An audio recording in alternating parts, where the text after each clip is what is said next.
Welcome back to Afternoon Live.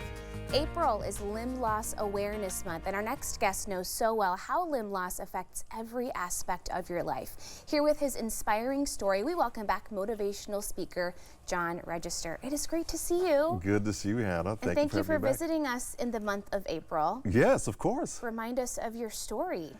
Yeah, so I was a world-class athlete, ran track and field for the University of Arkansas, and then went to the military. In the military, I also was went to Olympic trials as well. Went to Desert Shield, Desert Storm, came back without a scratch. But on May 17, 1994, I had an accident which resulted in the amputation of my left leg. So I switched from Olympic sport and trying to become a military officer to the Paralympic side of the house, and went on to swim in the Paralympic Games in 1996, and then won a silver medal in the long jump in 2000. May of 1994, can you believe that you're coming up on that anniversary pretty soon? 30 years. That's pretty wild. I still look pretty good. You look amazing. 30 years later. Can you believe, though, that you've lived so much of your life dealing with the loss of a limb? Right. I think, you know, we never are going into a situation where we're thinking about something tragic or traumatic might happen with that. But how can we, when something does happen, create a parallel path for us? And the Amputee Coalition really was a godsend for me to help move me through that time and that period in life to let me think about things just a little bit different. No one seeks out to be a person with a disability, but there's a community that's there that helps you walk through some of those challenges. And does that community and resources continue to grow over time as there's more awareness and unfortunately more people that find themselves in a situation similar to yours? I think your networks continue to grow as you grow and are more comfortable in showing up as your full authentic self. And then you can also give back to others.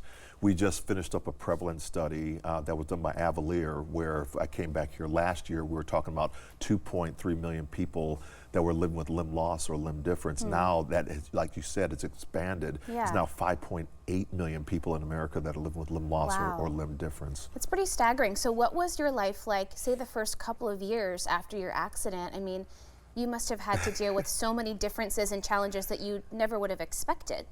I think there's a lot that happens, right? The first is the most painful moment happened about a month after, right? So I was in pain. I was trying to sit on the couch, I just could not get rest. And then I saw a little white Bronco going down the I-405 freeway on that same day. And so they were reading this note that was we thought OJ was going to kind of check out. We didn't know what was happening. And I said to myself, I will never get to the point where I will check out. I'm gonna fight through. I know it's gonna get worse before it gets better. And then there's some kind of funny things that happen with it too. So I get up out of bed, I forget I don't have a leg, and down I go. Yeah, that's right, I forgot. You lived your life this whole time with that other limb, and then it wasn't there one day. Absolutely.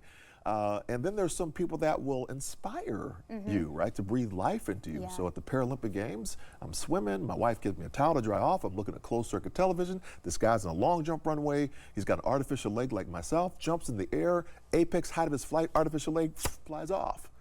He lands here, artificial leg lands here, he turns back to the official and says, where are you gonna measure my jump from?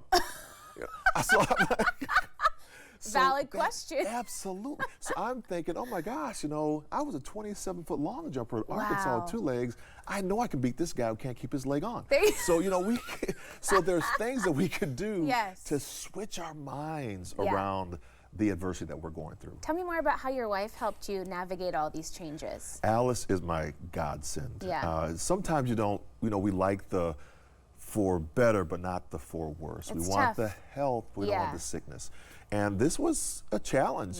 And she came, wrapped her arms around me, and that's when I found out who I really had. You know, she said, John, we're going to get through this time together. It's just our new normal. And that was the undergirding I need to move forward. So for those that are out there that, you know, are looking for some support systems, look to your family. And that's why we have to have a tight-knit group that will not allow us to fail. Yeah, you can't change your circumstance. You can just do the best with what you have.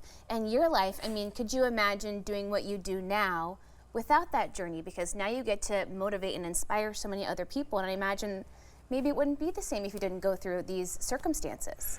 I think you're exactly right. And that was my aha moment because I recognized before doing my first TEDx speech that had I said to a person, I did not overcome the amputation of my left leg, because had I overcome the amputation, I have my leg back. And we adapt, we innovate, we have ingenuity that happens. And I find that when we think about it in those terms, we really don't overcome adversities, we adapt around it. And so exactly. So I talk now about, you know, how to amputate to amplify. What is it in your life or in your business or in your career that you need to let go of or release that's holding you back from being your full authentic self, and then what you need to amplify into that life. What do you say to somebody who is finding themselves in this situation? Like you said, nobody ever plans for these things to happen, and it can be really scary and dark at times. What do you say to somebody maybe reaching kind of a bottom point? When we're going down, first of all, we have to arrest that. We have to realize we're going down a downward spiral, and that the isolation is never about the isolation. We have to reach out to those that are around us. That's why groups like the Amputee Coalition are so strong that can wrap their arms around folks. Then I think the second thing is begin to have a revisioning of what might be possible. So we've arrested it. We've got rid of the reckoning moment. Now we're into this revision, and we start looking for the parallel paths, and we need to commit to that path, which begins the renewal process. And the renewal process, I can see a rebirth, right, where new means no prior point of reference. So I'm not trying to use old systems, old thoughts, old ideas to put into a new bucket to get a different outcome. I'm looking for things that are new, and then I have give myself space and grace to grow in that time. We all need space and grace to grow. We do. Yeah. All the time. Hey, thank you so much. It was great to see you. Thanks for stopping by again. Thank you, Hannah. Appreciate it. We'll have more information on our website at katu.com. We'll be right back with more Afternoon Live right after this.